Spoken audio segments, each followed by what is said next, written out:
Hello and welcome to my channel. তো আজকে আমরা 11ই নভেম্বর 2024-এর 10টি গুরুত্বপূর্ণ কারেন্ট অ্যাফেয়ার নিয়ে আলোচনা করব।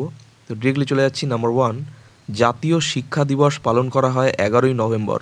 নেক্সট নাম্বার 2, বেঙ্গালুরুর institute for social and economic change অর্থাৎ ISEC এ প্রথম খোলা হয়েছে digital population clock. Next number 3, second Vedic and modern science conference আয়োজিত হয়েছিল নেপালের কাঠমান্ডুতে। নেক্সট নাম্বার 4, মুম্বাই রেলওয়ে বিকাশ কর্পোরেশন লিমিটেড অর্থাৎ MRVC এর পরবর্তী CMD হিসেবে নিযুক্ত হতে চলেছেন বিলাস সোপন ওয়াদেকর। নেক্সট নাম্বার 5, জিমসাট-2 নামে দ্বিতীয় স্যাটেলাইট উৎক্ষেপণ করল জিম্বাবুয়ে। নেক্সট নাম্বার 6, সম্প্রতি 67তম গ্র্যামি পুরস্কারের জন্য মনোনীত হয়েছেন ভারতীয় শিল্পী রিকি কেজ এবং অনুষ্কা শঙ্কর। নেক্সট নাম্বার 7, সম্প্রতি 84 বছর বয়সে মারা গেলেন শিক্ষাবিদ দীননাথ বাত্রা।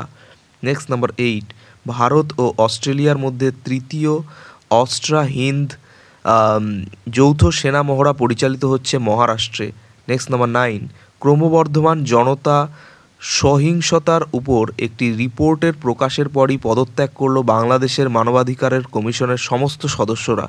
নেক্সট নাম্বার 10, বিশাখাপত্তনমে ব্যাডমিন্টন একাডেমির ভিত্তিপ্রস্তর স্থাপন করলেন PV সিন্ধু। তো এই ছিল 11ই নভেম্বর 2024-এর 10টি গুরুত্বপূর্ণ কারেন্ট অ্যাফেয়ার। তো চ্যানেলটি ভালো লাগলে অবশ্যই সাবস্ক্রাইব করো এবং পরবর্তী আপডেটগুলি পাওয়ার জন্য অবশ্যই নোটিফিকেশন বেলটি অন করে দিও। ধন্যবাদ।